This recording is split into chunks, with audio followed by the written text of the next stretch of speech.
Alright guys, I've got not a very good setup, but this is in my kitchen. Alright, so I'm going to do some worms right here in my kitchen. In the next couple of months, the outhouse out behind my house is going to be totally redone. It's going to kind of become a fishing kind of area, and I'm going to be able to do videos in there, make worms, anything I really want. It's going to be cleaned out really well because right now it's just got a bunch of stuff in it. So, but in the next, hopefully, couple months, that will get done so I can start making worms out there. But I'm going to make some in here today. Now, what you need to make worms is some plastisol. This is just, I mean, literally it says soft plastic worm making material. That's all that is. You need some paint. Now, I got all this from Netcraft, but you can get it from many different places, and he wanted black. My bottle like this that had the black in it, I cut it too short, so I'm having to put it in a different bottle. And then you need whatever kind of glitter or scent or whatever you want to put in it. So I'm going to put some lime green, because that's what color he wants. Some lime green glitter in it. Lime green glitter. Okay, so my lime green glitter is right here. So I got lime green glitter on black. Those are the colors he wanted. So I'm going to do it exactly like he wants. Okay, you also need the mold, which I'm getting ready to go get right now. Alright, so the two molds that I'm going to use, this is the Senko. It is just a 4-inch. And then the other one is like a kind of a crawl type. Okay, those are the two molds that I'm going to use. I have a couple other molds, but it's not stuff that he really wants. Like one is a U-shaped tail, curly tail worm. There's a grub, and then there's, I don't know, can't remember what the other one is, but he uses mainly Senkos, and I figure I'd throw in some trailer type baits that he could use on the back. So I have all this. What I'm going to do is I'm going to do a time lapse of me pouring the stuff in, putting the coloring in, putting the glitter in, and then I'll do it in regular time when I'm squeezing out the molds. Now, ideally, if you're going to make a lot of baits, you need more than one mold of each worm or whatever you're going to make, but I only have one. This was not meant to do any kind of big production. This is for me to have fun on rainy days or cold when it's too cold to go fishing. So that's kind of what this is about. So hope you enjoyed the video, and I'll get back to you in a few minutes with a finished product.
Alright, so here you're just pouring it in until it almost fills it up. And you take this stopper, put it on top of it. Flip it up. and then you flip it up and push it.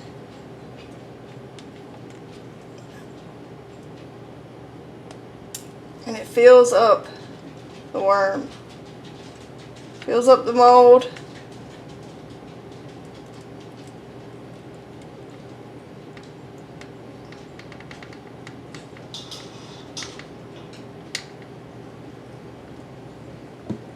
Then you do the same for the other.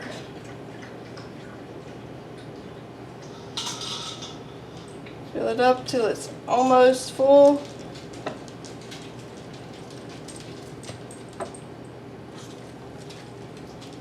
Put the stopper in. Tip it up and then push. And it fills the mold up.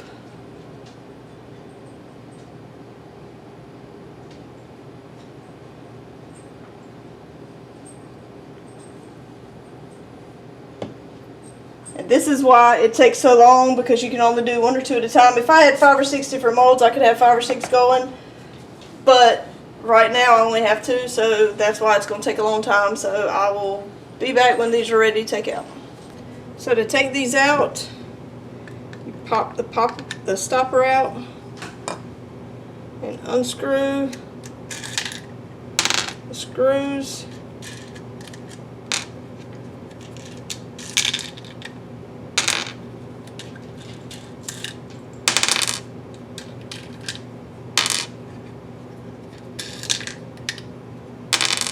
If you notice, this one has an air bubble in it. Right there, it's hard to see, but there's a big air bubble in it. And you want to try to avoid that by pushing the plastisol in a little slower than what I did. But it's really not a hard process. It just takes a little while.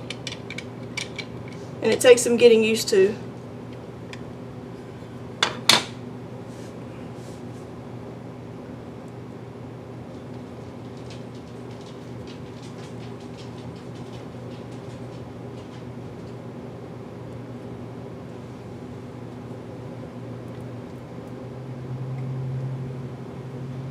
So this is the first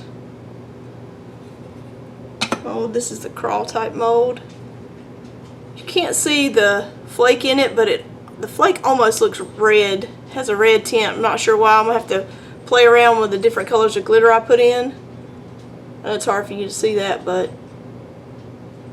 that's a crawl. And you can pull these little legs apart. So that's that one. And then I lay mine down on aluminum foil to let them cool. That way they don't stick to anything. And then you do the same thing with the worm.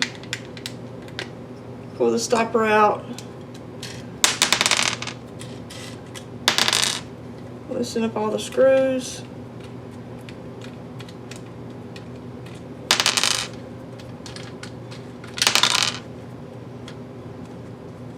This one also has quite a few air bubbles in it, but like I said, the slower you push it in, push the plastisol in, the fewer air bubbles you have. And this was the first time I've made any in a while, so I was bound to have a little bit of a learning curve.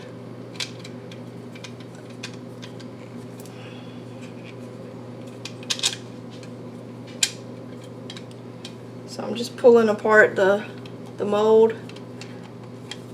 Maybe.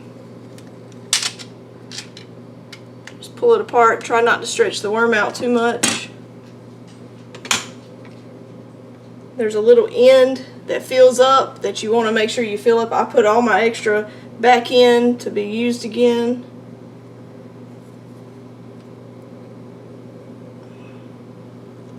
Try not to stretch the worm too much. There is a 4-inch Senko, and like I said, the flake in this one for some reason turned out, I used this bright green and it looked red, so I'm gonna try in the next batch using a little bit that looks gold, but I promise it's not. It's a darker green, so I'm gonna try using that darker green in the next batch to see if they're any better.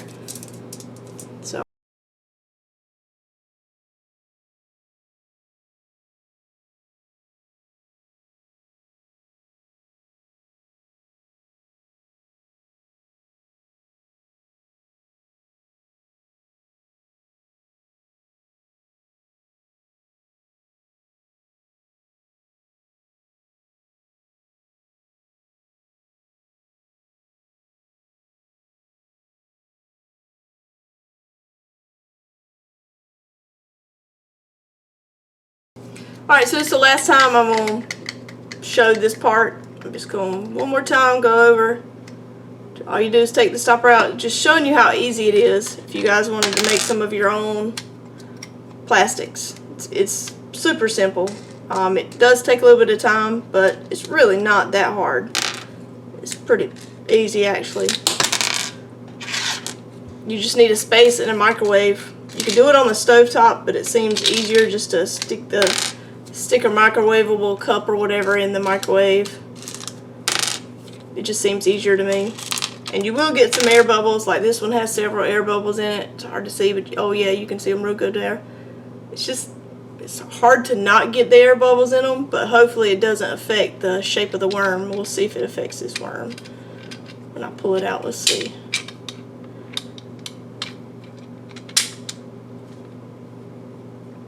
It did affect this one a little bit, but not too bad. And I'll show you what I mean. So that's that little top. I almost need to spray a little bit more. It's going to be really hard for you to see it, but you see the little lumps in it? That's from the air bubble. And I actually pushed that one in really slow, but sometimes you just can't help it. They're going to have air bubbles in them. The good thing about making plastics is there's never a wrong way to do it. If you want to make a totally different color than no one else has, then that's up to you. You can make crazy colors. I'm probably going to try to do like a little thing where I make some worms and then I use a similar color to fish with. That way I can see if I catch more on the ones I make or if I catch more on the ones that you buy. May try it maybe in the winter time. So that's worm making in a nutshell. So it's really easy if you have the time and the space and the setup. It's really simple to do. You can come up with you may be able to come up with something that no one's ever thought about. So just want to show that to you, something to do on a rainy day. It's been raining the past couple of days, so can't get out to fish. So this is the next best thing. So like if you would, thumbs up if you like the video. Keep subscribing. I'm at 431 subscribers, I think. So it's almost at 450, almost to the next giveaway. So you guys just keep your eyes open for the video about the giveaway. We'll be giving away some pretty cool stuff in the next few giveaways. So just keep your eyes open for that, and I will see you later.